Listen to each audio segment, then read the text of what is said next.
திருக்குறள் இல்வாழ்க்கை. சரியா?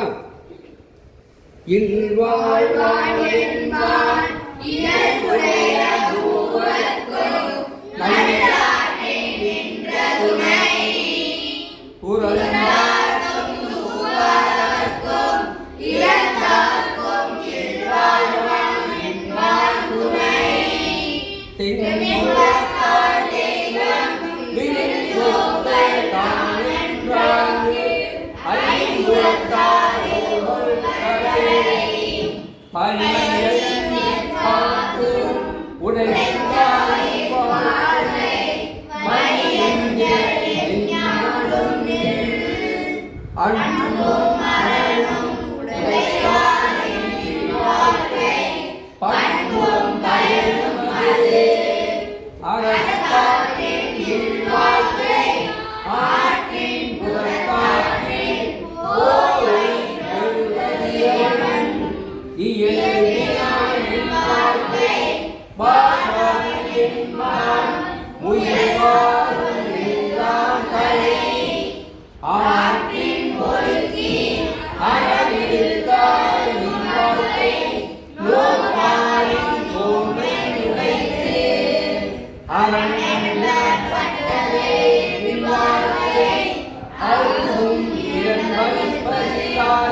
தெய்வத்துள் வைத்த